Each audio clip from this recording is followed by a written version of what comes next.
Washington, this is VOA News.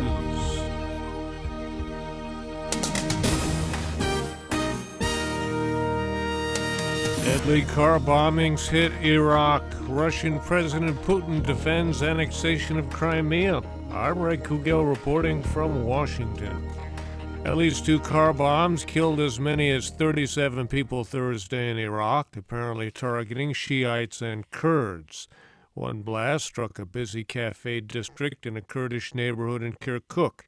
Another bomb hit the Sadr city region of Baghdad. Russia's President Vladimir Putin used his annual speech to legislators and officials Thursday to accuse Western nations of using the crisis in Ukraine to contain Russian progress. VOA's Daniel Scharf reports. The Russian president lashed out Thursday at the United States and its European allies. Vladimir Putin said Western sanctions for Russia's annexation of Crimea were just an excuse to weaken the country. Всякий раз, когда кто-то считает, что Россия слишком стала сильной, самостоятельной. He says the sanctions are not just a reaction of the United States and their allies over Russia's response to the events and coup in Ukraine. He says he is certain if all this did not take place, the West would come up with another reason to contain Russia's growing capabilities. Daniel Scharf, Moscow. U.S. Secretary of State John Kerry says better relations with the West are possible if Russia stops supporting separatists in eastern Ukraine. The United States and countries that support Ukraine's sovereignty and rights do not seek confrontation. It is not our design or desire that we see a Russia isolated through its own actions. Secretary Kerry spoke Thursday in Switzerland at a meeting of the Organization for Security and Cooperation in Europe. Ukraine's President Petro Poroshenko ordered a new ceasefire next week, all part of a push to end months of fighting with the pro-Russian rebels near the Russian border. This is VOA News. Russian officials say 10 policemen and 9 Islamist militants have been killed in a gun battle in the Chechen capital Grozny.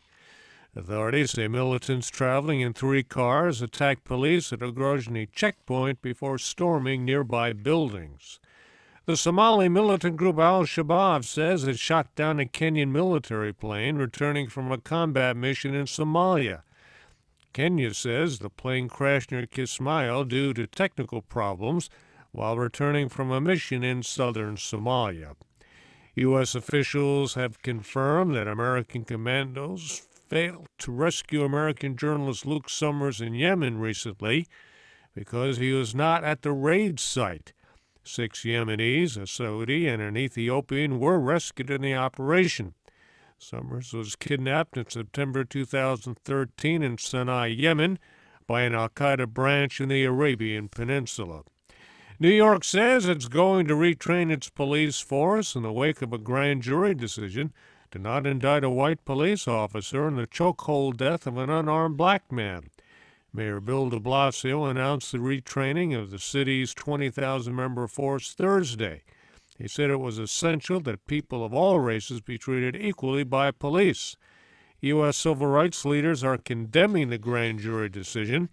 National Urban League President Mark Morial says the incidents represent the abject, absolute failure of the U.S. criminal justice system. This is a time in this nation, this is a moment where our consciousness is shocked. In the incident, Eric Garner was arguing with several police officers who were arresting him for allegedly selling untaxed cigarettes.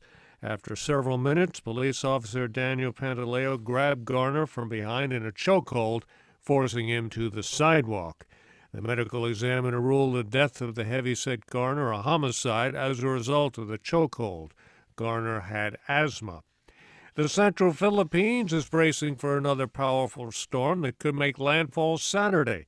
Simone Orendine has more. Philippine President Benigno Aquino is looking to solidify the country's emergency response. During a nationally televised meeting of the country's Disaster Management Council, President Aquino urged the panel to move quickly so that residents still reeling from the after effects of Super Typhoon Haiyan do not panic. Our job really is to calm them down, to minimize any of the negative repercussions from an event such as this. So I'm pressing everybody na yung checklist of what has to be done. State forecasters place Hagupit's maximum sustained winds at 205 kilometers per hour. Simone Orendine for VOA News, Manila. The European Central Bank predicts the economy in the continent's 18-nation euro currency bloc will barely advance in the next 2 years. The bank projects that the Eurozone economy, collectively the world's largest, would gain 0.8% this year. I'm Ray Kugel in Washington. That's the latest world news from VOA.